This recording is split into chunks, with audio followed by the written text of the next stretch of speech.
What's up, guys? Welcome to day 73. Guys, তো right now তোমার বাজতেছে 5:30, আর এখন আমি তোমার ছাদে আসছি আসরের নামাজ কালাম পড়ে। আর বুঝতেই পারতেছো যে আজকের ভিডিওটা বেশ ভালোই লেট করে স্টার্ট করছি। আমি আগেই বলেছিলাম যে এখন কিন্তু তোমার ঈদ চলে আসতেছে, ঈদের কিন্তু আর বেশি দিন বাকি নাই। তো এখন কাজের চাপটা কিন্তু এখন অনেক বেশি। কাজের চাপ বলতে রুম ক্লিন করা, সাফ সাফাই করা, এইসব কাজের কথা আমি বলতেছি। নিজের কাজ এরকম কিছু না। নিজের কাজের প্রেশার তো রয়েছে, তার থেকেও এখন বেশি কাজের প্রেশার হচ্ছে এই সব কাজের। তো সকাল ভোরেই ওই কাজ বাজ করা লাগছে, এবং করতে করতে তোমার অলমোস্ট কয়টা 2:30-3টা বেজে গেছে। তো তারপরে তোমার গোসল করা, একটু রেস্ট নেওয়া, ফ্রেশ হওয়া, নামাজ কালাম পড়া, সব করতে করতে বেশ ভালোই সময় চলে গেছে। আর গাইস, ছাদে আজকেরা ভালো পরিমাণ বাতাস টের পাচ্ছি, ঠিক আছে। আমার দেখো চুল উঠতেছে, কিন্তু পিছনে দেখো তোমার গাছের পাতা নড়তেছে কি সুন্দর, ঠিক আছে। মানে ভালোই বাতাস। কিন্তু জানতে পারলাম গতকালকে ঢাকায় বেশ ভালো পরিমাণে বৃষ্টি হয়েছে, ঠিক আছে, অনেক ভারী বৃষ্টি হয়েছে। ইভেন শুনলাম যে শিলাবৃষ্টিও হয়েছে। তো আমাদের এখানে তেমন কিছু হয় নাই, জাস্ট খালি তোমার দ্রুত মানে ঝড়ো বেগে তোমার হাওয়া পড়ছিল। তো এটাই, তেমন কোনো বৃষ্টি মিষ্টি কিছু হয়নি, জাস্ট খালি তীব্র বাতাস ছিল এখানে। তো দেখা যাক ঢাকায় যখন তোমার এরকম তীব্র ভারী বৃষ্টি হলো, শিলাবৃষ্টি হলো, তোমার খুলনায় তেমন কিছু হয় কিনা। খুলনায় জাস্ট খালি এই আবহাওয়াটা আমার মনে হয় একদম পারফেক্ট আছে, সুন্দর বাতাস আছে এখানে, ঠিক আছে। মানে তেমন একটা গরম বা কষ্ট ফিল হচ্ছে না। আর ভিডিওতে একটু বাজি টাজি এসবের আওয়াজ আসতে পারে, ঠিক আছে, ঠাস টুস শব্দ হইতে পারে। ইভেন আমিও কেবল 3-4টা পাইলাম। এই জিনিসগুলো এখন নর্মাল, এখন তো তাও একটু কম আছে। বাট ঈদের আর মনে করো যে 1-2 দিন গ্যাপে বা চাঁদ রাত্রিতে তো মোটামুটি ভিডিও আমি ভালো মতো শ্যুট করতে পারবো কিনা তাই সন্দেহ হচ্ছে আমার। ওকে গাইস, তো অনেক কথাবার্তা বললাম। তো রাইট নাও আমাকে এই সুন্দর গাছগুলোতে একটু পানি দেওয়া লাগবে। ছাদে আসলে বিকালে আমার এই কাজটা করা লাগে। তো রাইট নাও এই কাজটা আমি করবো, এবং সময় খুব কম আছে, তো যার জন্য আমাকে দ্রুতই কাজটা করতে হবে। তো ভিডিওটা তোমরা এনজয় করো, দেখা হচ্ছে একবারে রাত্রে। ওকে, হোয়াটসঅ্যাপ গাইস, প্রত্যেক দিনের মতো রাত 11:50 আমি তাহমিদ হোসাইন আছি তোমাদের সাথে। কথার যে ধরনটা তোমরা দেখলা, এটা কিন্তু মূলত ইন্সপায়ার্ড ছিল আমাদের রাসেল ভাইয়ের কাছ থেকে। মানে ভূত এফএমের যে আর যে রাসেল আছে না, তার কাছ থেকে মূলত ইন্সপায়ার্ড। বাট কতটুকু কপি করতে পারছি আই ডোন্ট নো। বাট আমি ভূত এফএমের খুব বড় একজন ভক্ত। তো আজকেরা ভাবলাম যে যেহেতু আমি প্রতিদিন তোমার রাত্রে 11:30, 12টা এই সময় ভিডিও শ্যুট করি, তো ভাবলাম যে না, কেন না এভাবে আসলে স্টার্টটা করা যায় এখন। তো তাই বলে যে এখন ভূতের কাহিনী বলা স্টার্ট করব তা কিন্তু না, আমি একজন এন্টারপ্রেনার। গ্যাস, তো আমি ভাবছি যে তোমাদেরকে আজকেরা এমন একটা জিনিস দেখাবো যেটা আমি এখন মনে করি যে এটা আমার একটা ফালতু ইনভেস্টমেন্ট ছিল, জিনিসটা কেনা আমার উচিত হয় নাই। সেই জিনিসটা অবশ্যই আমার বিজনেস রিলেটেড। তো তোমরা একটা এখন দেখো। আচ্ছা, তো এই হচ্ছে আমার এই যে আলনা টাইপের, ঠিক আছে। এখানে আমি ইউজুয়ালি আমার সব রকম কাপড় চোপড় ঝুলায় রাখি। তো এখানে হচ্ছে আমার যে টি শার্টগুলো আছে এটা এখানে হ্যাং করা আছে, ঠিক আছে, হ্যাঙ্গারে। যেহেতু আমার কোনো স্ট্যান্ড বা ওরকম কিছু নাই প্রফেশনাল টাইপের হ্যাঙ্গার, তো এর জন্য এখানেই ঝুলাই রাখছি আপাতত, এটি একটা বুঝে। তো এই যে হচ্ছে আমার টি শার্ট। ওকে, তো টি শার্টের এখানে দেখো আমি হচ্ছে এই যে আমার লেভেল রয়্যালের। তো এই যে যে লেভেলটা, এটা আমার মনে হয় মানে খুবই ফালতু একটা জিনিস ছিল তৈরি করাটা। আগে ক্লিয়ারলি দেখে নাও, তারপরে তোমাদেরকে বলতেছি যে কেন ফালতু আমি বলতেছি জিনিসটাকে। তো এটা হচ্ছে ডিজাইনটা হলো তোমার ব্লু কালারের ওপরে হোয়াইট এরকম টেক্সট দেওয়া, আর এখানে হচ্ছে তোমার মেড ইন বাংলাদেশ লেখাটা, ঠিক আছে। এবং ডিজাইন আইডিয়াটা ছিল একদম বলতে গেলে আমার। তো এই হলো ব্যাপার। এখান থেকে চারপাশে এরকম বর্ডার করে দেওয়া আছে, বর্ডার টাইপের সাদা, ঠিক আছে।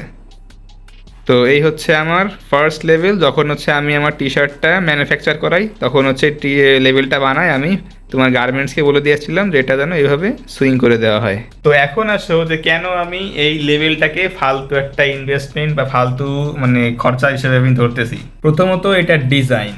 আমি যখন ফার্স্টে এই লেভেলটা বানাই, তখন আমার কাছে এটা খুব কুল লাগতো, ঠিক আছে। ওরে বাবা, নিজের লেভেল আছে, দেখিস দেখতে খুবই ক্লাসি কুল লাগতেছে। আমি তো ব্র্যান্ড বানাই ফেলাইছি পুরো একদম। আমার ব্র্যান্ডের নাম লেখা আছে, তারপর তোমার প্রোডাক্টের সাইজ দেওয়া আছে, তোমার ব্যাকে আবার মেড ইন বাংলাদেশ লেখা আছে। মানে টোটালি একটা ক্লাসি কুল ভাইব, ঠিক আছে। ফেসবুকে মানে পেজে আপলোড দিছিলাম। বাট এখন এসে আমার মনে হয় যে এর থেকে ফালতু খরচা আমি আমার ব্যবসায় আর কয়েকটাও করি নাই। এর প্রথম কারণ কি? প্রথম কারণটা হচ্ছে ডিজাইন।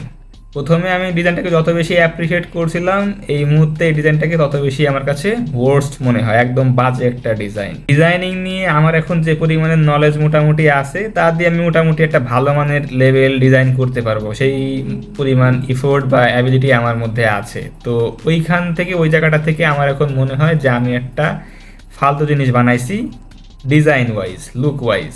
তো এই গেল তোমার ফার্স্ট রিজন। সেকেন্ড রিজনটা হচ্ছে, এই যে লেভেলটা আমি বানাইছি এটা কিন্তু তোমার টোটাল 3টা সাইজে, সেটা হচ্ছে এম, এল আর হচ্ছে এক্সেল, এবং এটার কোয়ান্টিটি মেবি ছিল 2000 পিসের মতো। এম আর এল সাইজ সম্ভবত তোমার 650 পিসের মতো ছিল, আর বাদ বাকিটা তোমার ছিল হচ্ছে এক্সেল সাইজ।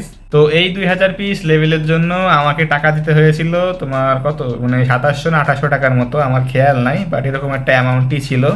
এই যে আমি তোমার 2000 পিস লেভেল বানাইলাম, তার মধ্যে কিন্তু আমার এখন মানে সর্বোচ্চ আমার লেভেল ইউজ হয়েছে 250টাও হয় নাই, 220 থেকে 230টা লেভেল আমি ইউজ করছি।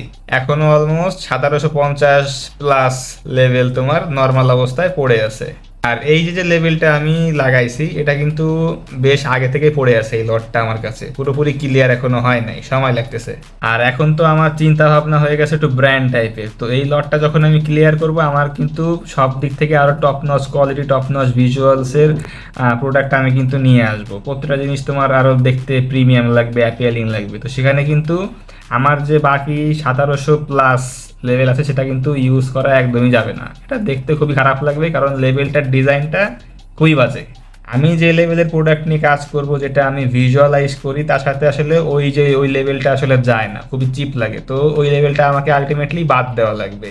তার মানে হচ্ছে কি 1800 প্লাস লেভেল, মানে 1700 প্লাস লেভেল আমাকে মানে বাদ দিয়ে দেওয়া লাগবে। হয়তো আমাকে নিউ লেভেল আবার মেক করতে হবে, তা না হলে স্টিকার টাইপের কিছু বানিয়ে সেখানে তোমার ডিটিএফ এর মতো প্রিন্ট করে দিতে হবে আমার ওই টি শার্টের নেকের ওইখানে যেখানে লেভেলটা আছে। তো এখন তোমরা বলো যে এটা কি একদম ফালতু একটা ইনভেস্ট করা হয়েছে না আমার? অবশ্যই এটা ফালতু আমার দৃষ্টিতে। প্রথমত ডিজাইনটা দেখতে একদম বাজে, তাছাড়া রয়্যাল যে লেখাটা, তারপরে তোমার সাইজে যে তোমার লেখার যে ফন্টটা, দুইটা ফন্টটা অলমোস্ট সেম, একদম বেসিক লেভেলের ফন্ট, কোনো মানে করো যে ব্র্যান্ড টাইপের ফিল তোমাকে দিবে না এটা দেখাতে। তোমরা তো আগেই দেখছো যে এটা কিন্তু অ্যাজ ইউজুয়াল নর্মাল কিবোর্ডে যে ফন্ট থাকে সেরকমই দেখতে অলমোস্ট। তো দেখতে খারাপ এই একটা কারণ। তারপরে হচ্ছে এই লেভেলগুলা সামনে আমি আর ইউজ করার প্ল্যান করতেছি না, আমি চাচ্ছি নতুন কিছু এখন নিয়ে আসতে, ট্রাই করতে। তো এখানে কিন্তু আমার অলমোস্ট 1750 পিস লেভেল বাদ দেওয়া লাগতেছে।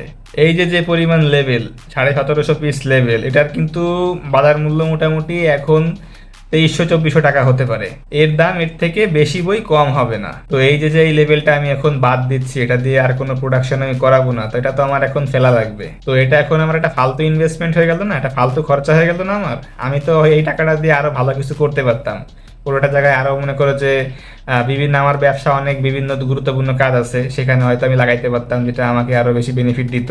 ওভারঅল আমি মনে করি যে আমার ব্যবসায় এখনো পর্যন্ত সব থেকে বাজে একটা খরচা হচ্ছে আমার এই লেভেলের পেছনে। আমি যদি আরেকটু অ্যাওয়ার হতাম ব্যাপারটার প্রতি, আরেকটু ভাবতাম, তাহলে হয়তো আমার এই টাকাটা ফালতু এরকম খরচা তোমার চাইতো না, টাকাটা আমি আমার ব্যবসায় একটা দরকারি জায়গায় খরচ করতে পারতাম। তো যাই হোক, এখন তো ভুল যেটা করে ফেলছি সেটা করে ফেলছি, আর কি বা করার।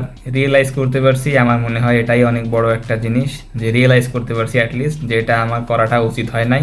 এবং এই মিস্টেকটাকে অবলম্বন করেই সামনে যেন আর কোনো কিছু এক্সাইটমেন্টের বসে কোনো ভুল যেন না করে ফেলি, কোনো ফালতু খরচা যেন না করে ফেলি, সেটা হয়তো আমার এখন মাথায় একটা সেট হয়ে গেছে যে এটা করা যাবে না এরকম কিছু। আর তোমরা যারা বিজনেস স্টার্ট করবা ভাবতেছো, বা বিজনেস অলরেডি তোমার মানে রান করতেছো, তাদেরকে বলতে চাই যে সবসময় এত বেশি এক্সাইটমেন্ট নিয়ে কোনো কিছু করবা না। তার আগে একটুখানি ভাববা যে যে জিনিসটা তুমি কিনতেছো বা খরচা করতেছো, এটা কি আদৌ কি মানে কার্যকরী কিনা, ফালতু কিনা, এই জিনিসটা আসলে মানে ভালো করে বিবেচনা করে তোমরা যেটা জিনিস কিনো। হ্যাঁ, ব্যবসা করবা, এক্সাইটমেন্ট থাকাটা অবশ্যই ভালো, আমি এর বিরুদ্ধে না, তবে কোনো কিছুই অতিরিক্ত ভালো না। আর আমার সময় আমি যখন এই কাজটা করেছিলাম, আমি জিনিসটা অতিরিক্ত করছিলাম। তো তোমাদেরকে বলবো যে যখন তোমরা তোমাদের বিজনেসে একটা জিনিসের জন্য খরচা করতেছো, অবশ্যই সেটা একটু ভাবো যে এটা কি ফালতু খরচা না আসলে কাজের খরচা হচ্ছে আমার। তো আমার এই কাহিনী বলার মেইন কারণটা হচ্ছে যে কখনো এক্সাইটমেন্ট বা অতিরিক্ত উত্তেজিত হয়ে কোনো ফালতু খরচা করো না, যেটা তোমার বিজনেসের ক্যাপিটালকে আরও ডাউন করে দেয়। বিজনেসে ক্যাপিটাল জিনিসটা অনেক বড় একটা ফ্যাক্টর, তো এটাকে একদম জায়গা মতো ইউজ করতে শেখো। তো গাইস, রাইট নাও আজকের জন্য ভিডিওটা আমি এখানেই ইন করতেছি। তোমাদের সাথে দেখা হচ্ছে ইনশাল্লাহ আগামীকাল। সেই পর্যন্ত টেক কেয়ার অ্যান্ড আল্লাহ হাফেজ।